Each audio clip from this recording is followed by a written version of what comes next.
Hello students, online class में आपका स्वागत है। आज हम बीए द्वितीय वर्ष के द्वितीय प्रश्न पत्र राजस्थान के इतिहास में गुर्जर प्रतिहारों का उदय टॉपिक के संबंध में अध्ययन करेंगे। सर्वप्रथम देखते हैं गुर्जर प्रतिहारों की उत्पत्ति के संबंध में इतिहासकारों की क्या राय है। गुर्जर प्रतिहारों की उत्पत्ति के संबंध में इतिहासकार एक राय नहीं है। कैंपबेल, जैक्सन जैसे विदेशी इतिहासकार और डी.आर. भंडारकर और आर.एस. त्रिपाठी जैसे भारतीय इतिहासकारों का मानना है कि गुर्जर विदेशी थे। गुर्जर हूणों के साथ भारत आने वाली खज्जर जाति के वंशज थे। इस प्रकार इन इतिहासकारों ने गुर्जरों को विदेशी सिद्ध किया है। पृथ्वीराज रासो में चंद्रबरदाई ने राजपूतों की उत्पत्ति से संबंधित आबू के अग्निकुंड की उत्पत्ति का जो सिद्धांत दिया है, इनमें से अग्निकुंड में उत्पन्न होने वाले 4 योद्धाओं में से प्रतिहार भी एक थे। चौहान, चालुक्य, परमार और प्रतिहार, ये 4 योद्धा वशिष्ठ द्वारा किए गए यज्ञ में आबू के अग्निकुंड से उत्पन्न हुए थे, ऐसा मत चंद्रबरदाई का है, मगर जिसे आज के वैज्ञानिक युग में नहीं माना जा सकता। वैनसांग गुर्जरों को क्षत्रिय बताता है, तो मिहिर भोज प्रथम की ग्वालियर तथा जोधपुर प्रशस्ति में प्रतिहारों को लक्ष्मण का वंशज कहा गया है। राजशेखर ने प्रतिहार शासक महेंद्रपाल को रघुकुल तिलक कहा है। डी.सी. गांगुली और विशुद्धानंद पाठक ने इन्हें ब्राह्मण बताया है, जो बाद में अपने मूल व्यवसाय यज्ञ, याजन, अध्ययन, अध्यापन को छोड़ करके क्षत्रिय कर्म करने लग गए। प्रतिहारों को सूर्यवंशी भी कहा गया है, जो क्षत्रिय थे। कुछ विद्वान मानते हैं कि इस वंश का आदि शासक राष्ट्रकूट शासकों के यहाँ प्रतिहार के पद पर कार्य करता था, अतः इन्हें प्रतिहार कहा गया। लक्ष्मण को राम का प्रतिहार या द्वारपाल माना गया है, इसलिए इसको लक्ष्मण का वंशज भी माना जाता है। इस प्रकार गुर्जर प्रतिहारों की उत्पत्ति के संबंध में आज भी एक राय नहीं है, किसी निश्चित निष्कर्ष पर नहीं पहुंचा जा सका है। अब हम देखते हैं गुर्जर प्रतिहारों की कितनी शाखाएं थी। मोहनोत नैन्सी ने अपनी ख्यात में प्रतिहारों की 26 शाखाओं का वर्णन किया है, जो गुजरात, काठियावाड़, मध्य भारत एवं सतलज से लगाकर बिहार के बहुत से क्षेत्र पर शासन करती थी। इनमें मंडोर, जालोर, राजोगढ़, कन्नौज, उज्जैन और बड़ौज के प्रतिहार प्रसिद्ध रहे हैं। हम प्रतिहारों की मंडोर शाखा, बड़ौज शाखा, जालोर, उज्जैन और कन्नौज शाखा के बारे में हम थोड़ी चर्चा आज अपनी इस ऑनलाइन वीडियो के दौरान करेंगे। सर्वप्रथम हम लेते हैं मंडोर के प्रतिहार। ये प्रतिहारों की सबसे प्राचीन शाखा है। जोधपुर का शिलालेख और गटियाला में जो दो शिलालेख मिले हैं 837 एवं 861 ईस्वी के, वो मंडोर के प्रतिहारों की शाखा की उत्पत्ति पर प्रकाश डालते हैं। इन अभिलेखों के अनुसार हरिश्चंद्र नामक ब्राह्मण की क्षत्रिय पत्नी भद्रा से उत्पन्न जो संतानें थी, वो क्षत्रिय प्रतिहार कहलाई, और ब्राह्मण पत्नी से उत्पन्न संतानें ब्राह्मण कहलाई, प्रतिहार कहलाई। हरिश्चंद्र के भद्रा से 4 पुत्र उत्पन्न हुए थे, योगभट, कद्दक, रज्जिल और दद्ध। इन चारों ने मिलकर के जोधपुर में मंडोर जीता और उसके चारों ओर एक परकोटा बनवाया। मंडोर के प्रतिहारों की जो वंशावली है वो रज्जिल से प्रारंभ होती है। रज्जिल का पोता था नागभट्ट प्रथम। ये काफ़ी शक्तिशाली शासक था।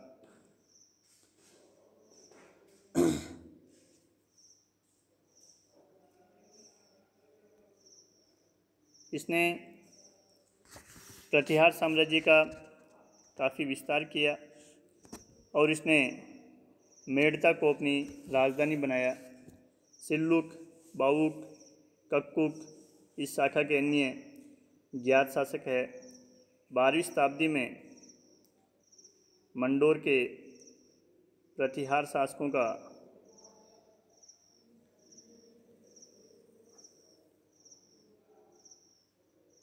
एक प्रकार से हम कहें अंत हो जाता है। दूसरी जो शाखा थी वो बड़ौच के प्रतिहार थे। इस शाखा का संस्थापक दद्दू को माना जाता है। आर.सी. मजूमदार के हिसाब से दद्द प्रथम ने 6वीं शताब्दी के अंतिम चरण में दक्षिणी राजस्थान में एक स्वतंत्र राज्य स्थापित कर लिया था। और ऐसा भी माना जाता है कि कलचुरियों के विरुद्ध इन्होंने पुलकेशी से सहायता प्राप्त की और उसकी अधीनता भी मानी थी, यानी ये चालुक्यों की अधीनता मानते थे। जयभट्ट प्रथम, दत्त द्वितीय, दत्त तृतीय, जयभट्ट द्वितीय आदि इस शाखा के मुख्य शासक थे, जिन्होंने 605 से 715 ईस्वी तक शासन किया। दत्त द्वितीय ने वल्लभी के शासक ध्रुवसेन द्वितीय को हर्षवर्धन के विरुद्ध शरण भी दी थी। जयभट्ट तृतीय ने अरबों के विरुद्ध वल्लभी के शासक शिलादित्य पंचम की सहायता की और इस वंश का अंतिम ज्ञात शासक जयभट्ट चतुर्थ था, जो 735 ईस्वी तक शासन कर रहा था।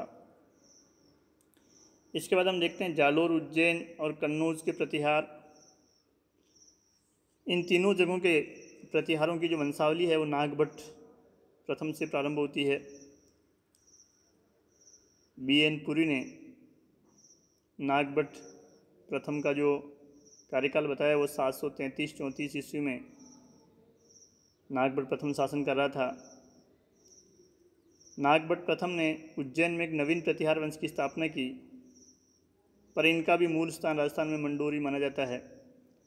डॉक्टर दशरथ शर्मा का कहना है कि नागभट्ट के समय गुर्जर प्रतिहारों की राजधानी जालोर थी, जबकि B.N. पुरी उज्जैन और कन्नौज बताते हैं। इस प्रकार एक प्रकार की उलझन पैदा हो जाती है कि ये जालोर के प्रतिहार थे, उज्जैन के प्रतिहार थे या कन्नौज के प्रतिहार थे, इनको कहाँ माने। तो निष्कर्ष रूप में ये मानना ही ज़्यादा ठीक है कि जितने समय तक प्रतिहार शासक एक स्थान पर बने रहे तब तक वह स्थान राजधानी के रूप में बना रहा।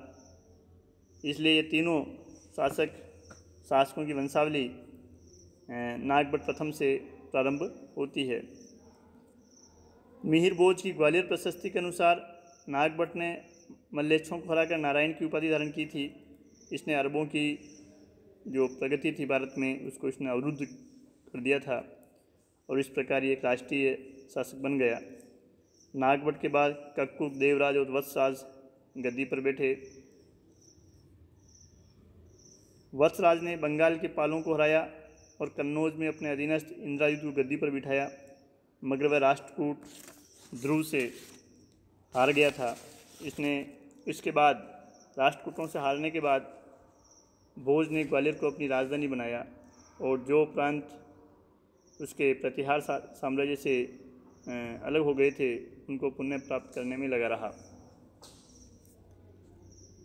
नागभट्ट द्वितीय प्रतिहार वंश का शक्तिशाली शासक था। इसने कन्नौज के चक्रायुध और बंगाल के धर्मपाल को हरा करके कन्नौज को अपनी राजधानी बनाया। राष्ट्रकूटों के राधनपुर लेख के अनुसार यह राष्ट्रकूट शासक गोविंद तृतीय से पराजित हुआ।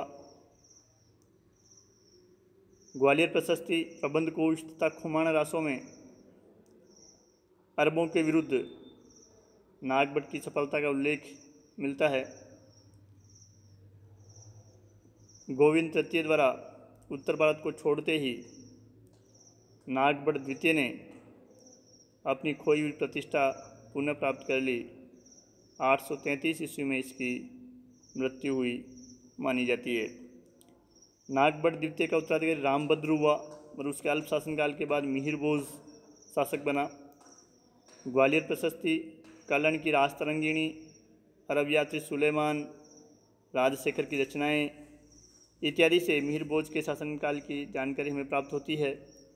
इसने पाल शासक देवपाल और उसके बाद उसके उत्तराधिकारी नारायण पाल को हराया, मगर राष्ट्रकूटों से यह भी पराजित हुआ। इसने कन्नौज को अपनी राजधानी बनाया तथा लगभग 50 वर्ष तक 836 से 895 ईस्वी तक इसने शासन किया। इसने आदिवर्रा और प्रभास जैसी उपाधियां धारण की। अरब यात्री सुलेमान ने मिहिर भोज की शक्ति और इसके राज्य की समृद्धि की काफ़ी प्रशंसा की है। मिहिर भोज का उत्तराधिकारी महेंद्रपाल हुआ। ये भी काफ़ी शक्तिशाली शासक था। प्रसिद्ध विद्वान राजशेखर इसके गुरु थे। राजशेखर ने कपूर मंजरी, काव्य मीमांसा, विद्यसाल भंजिका आदि ग्रंथ लिखे, जिसमें कन्नौज नगर के वैभव एवं समृद्धि का वर्णन मिलता है। महेंद्रपाल के बाद महिपाल 912 से 944 ईस्वी तक शासक रहा। वह भी एक शक्तिशाली शासक था। अल मसूदी ने इसकी शक्ति की प्रशंसा की है। यह भी राष्ट्रकूट शासक इंद्र तृतीय से पराजित हुआ। महिपाल का उत्तराधिकारी महेंद्रपाल द्वितीय, फिर देवपाल, विनायकपाल द्वितीय, महिपाल द्वितीय तथा विजयपाल प्रतिहार राज्य के शासक बने। विजयपाल के समय प्रतिहार राज्य काफ़ी कमज़ोर हो गया था और कई भागों में विभक्त हो गया था। 1018 ईस्वी में महमूद गजनवी ने जब कन्नौज पर आक्रमण किया, उस समय प्रतिहार राज्यपाल यहाँ का शासक था, मगर महमूद गजनवी के आक्रमण से डर करके उसने कन्नौज छोड़ दिया। कन्नौज छोड़कर भाग गया। फलस्वरूप गजनवी ने निर्दयता से कन्नौज को लूटा। उसके बाद चंदेल विद्याधर के नेतृत्व में एक राजसंघ ने राज्यपाल को दंड देने का निश्चय किया और उन्होंने कन्नौज पर आक्रमण करके राज्यपाल को मार डाला। इसके बाद उसका उत्तराधिकारी त्रिलोचनपाल शासक बना और यशपाल प्रतिहार वंश का अंतिम शासक था, जिसके बारे में हमें जानकारी मिलती है। इसके बाद कन्नौज पर गहडवालों का आधिपत्य स्थापित हो गया। इस प्रकार हम देखते हैं कि प्रतिहार शासक काफ़ी शक्तिशाली थे, जिन्हें त्रिपक्षीय संघर्ष में सफलता मिली, मगर राष्ट्रकूटों से राष्ट्रकूट ध्रुव, गोविंद तृतीय, अमोघवर्ष, इंद्र तृतीय इत्यादि ने इनको पराजित किया।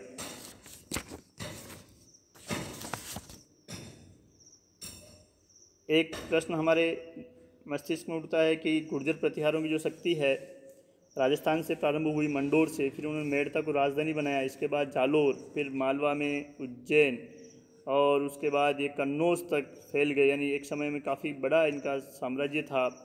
इसमें नागबड़ प्रथम, नागबड़ द्वितीय, मिहिर भोज, महेंद्रपाल और महिपाल जैसे शक्तिशाली शासक हुए, फिर भी इनकी शक्ति का पतन हो गया। तो गुर्जर प्रतिहारों की शक्ति के पतन के क्या कारण थे या इनकी शक्ति के ह्रास के क्या कारण थे, इस पर हम प्रकाश डालते हैं। सबसे पहले हम देखते हैं सामंतों का काफ़ी शक्तिशाली होना गुर्जर प्रतिहार साम्राज्य के लिए नुकसानदायक रहा। कमज़ोर शासकों के समय सामंत शक्तिशाली हो गए थे और शासकों की शक्ति उन्हें दबाने में ही लगी रही और धीरे धीरे सामंत इतने शक्तिशाली हो गए कि इन्होंने प्रतिहार राज्य के टुकड़े कर दिए और वो अलग अलग भागों में शासन करने लगे। पालों, राष्ट्रकूटों एवं अरबों के साथ इनका निरंतर संघर्ष चलता रहा।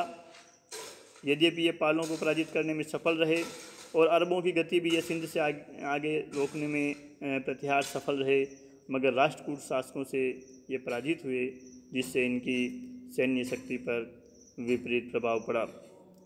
राजस्थान से इनकी अनुपस्थिति ने इन्हें राजस्थान में एक अनुपस्थित भूस्वामी की संज्ञा दे दी। जब कन्नौज और उज्जैन को इन्होंने अपनी शक्ति का केंद्र बनाया तो राजस्थान की ओर से इनका ध्यान हट गया। तो इनकी निर्बलता का लाभ उठाकर इनके अधीनस्थ जो गोहिल, राठौड़, चौहान तथा भाटी राजपूत शासक थे, उन्होंने अपनी शक्ति संगठित की और इस प्रकार उन्होंने प्रतिहार साम्राज्य को नुकसान पहुंचाया। महमूद गजनवी का आक्रमण प्रतिहार साम्राज्य के पतन में एक प्रकार से अंतिम कील साबित हुआ। इसकी संगठित शक्ति का सामना उस समय के कमज़ोर जो शासक थे राज्यपाल और त्रिलोचनपाल नहीं कर पाए और प्रतिहार साम्राज्य का अंत हो गया। गुर्जर प्रतिहार शासन के महत्व के संबंध में हम चर्चा करें तो सबसे बड़ी बात जो ये थी कि हर्षवर्धन के बाद प्रतिहारों ने उत्तर भारत में राजनीतिक एकता की स्थापना की। इन्होंने छोटे छोटे राज्यों को अपने अधीनस्थ किया और उत्तर भारत में उस दौरान एक विस्तृत और शक्तिशाली राज्य था प्रतिहार साम्राज्य। इन्होंने अरब आक्रमणों का सफलतापूर्वक सामना किया और उन्हें सिंध से आगे नहीं बढ़ने दिया।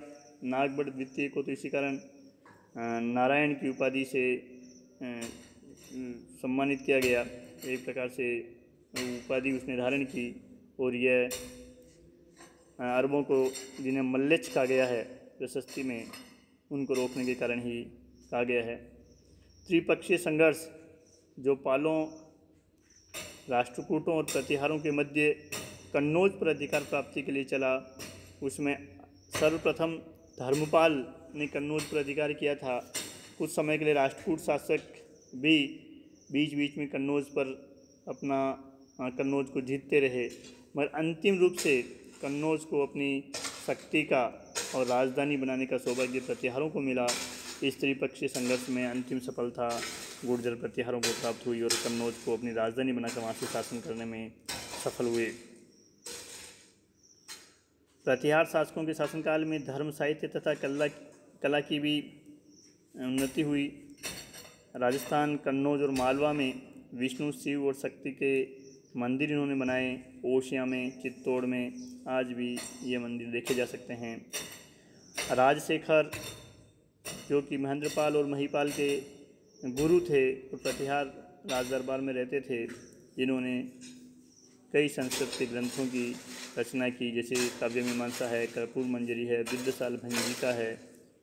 तो वो प्रतिहार उनके आश्रय में थे या प्रतिहार दरबार में थे। कवि पंपा और जैन आचार्य जिनसेन की रचनाओं में भी हमें कन्नौज की समृद्धि का वर्णन मिलता है। इस प्रकार इन विद्वानों ने प्रतिहार शासकों के शासनकाल को एक प्रकार से हम कहें अमर बना दिया।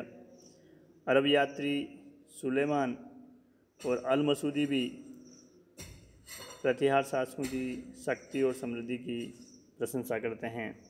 वास्तव में अरबों के आक्रमणों को रोक करके, उनसे सिंध से आगे नहीं बढ़ने दे करके प्रतिहारों ने अपना प्रतिहार नाम जो है वो एक प्रकार से सार्थक किया। इस प्रकार गुर्जर प्रतिहारों का शासन राजस्थान में मंडोर से प्रारंभ होकर के मेड़ता, जालोर, बड़ौच और इसके बाद उज्जैन और कन्नौज तक फैला और कई शक्तिशाली शासक इस प्रतिहार काल में हुए, जिन्होंने उस पूर्व मध्यकालीन युग में, जबकि जो राजनीतिक विखंडन का युग था, उस युग में अपनी शक्ति को एकत्र किया और विदेशी आक्रमणकारियों का सामना करने के साथ ही एक विशाल साम्राज्य की स्थापना करते हुए एक सुदृढ़ शासन व्यवस्था की स्थापना की, जो हर्ष के बाद एक महत्वपूर्ण कदम था, जिससे भारत में राजनीतिक एकता बनी रही। मगर जैसे ही प्रतिहार शासक निर्बल हुए, उन्हें विदेशी आक्रमणकारी महमूद गजनवी और मोहम्मद गोरी के नेतृत्व में भारत में आने शुरू हो गए।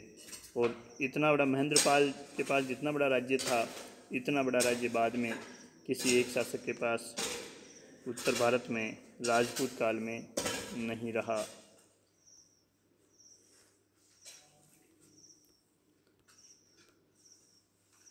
धन्यवाद।